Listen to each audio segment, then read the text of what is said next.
Cauliflower pakoda ஒரு evening snack எப்படி பண்ணலான்னு பார்க்கலாம். இந்த மெத்தடில் நீங்கள் பண்ணிங்கன்னா இது ரொம்ப டேஸ்டியாகவும் ஒரு கிறிஸ்பியாகவும் கடையில் வாங்குற மாதிரியே இருக்கும். ஒரு கப்பு கடலை மாவுக்கு 2 டேபிள் ஸ்பூன் அரிசி மாவு சேர்த்துடுங்க.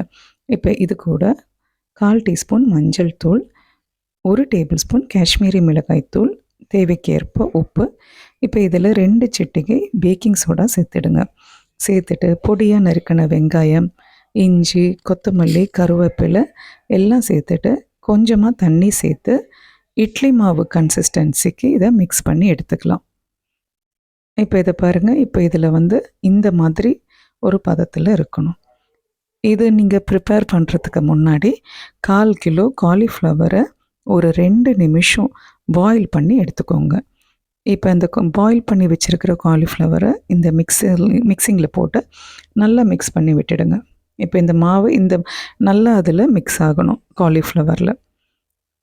இப்போ இது ஒரு 5 to 10 மினிட்ஸ் தனியாக வச்சுடுங்க. நீங்கள் காலிஃப்ளவரை ஃப்ரை பண்ணுறதுக்கு முன்னாடி 1 டேபிள் ஸ்பூன் மைதா சேர்த்துட்டு நல்லா மிக்ஸ் பண்ணிவிட்டு எண்ணெய் சூடானதும் கொஞ்சம் கொஞ்சமாக காலிஃப்ளவரை எண்ணெயில் போட்டு எடுத்துக்கலாம். இந்த மாதிரி நல்லா ஃப்ரை ஆகணும், டீப் ஃப்ரை ஆகணும். இந்த மாதிரி கோல்டன் ஃப்ரையாக நீங்கள் ஆகும்போது நல்லா டர்ன் பண்ணி விட்டுடுங்க. நீங்கள் பார்த்தீங்களா இப்போ இது எவ்வளோ நல்லா கிறிஸ்பியாக ஃப்ரை ஆகிருக்குன்னு. இந்த மெத்தடில் நீங்கள் பண்ணிங்கன்னா பசங்களுக்கும் ரொம்ப டேஸ்டியாக இருக்கும். நீங்கள் இது ஸ்கூலுக்கும் கொடுத்து அனுப்பலாம். ரொம்ப நல்லாயிருக்கும் இந்த மெத்தடு.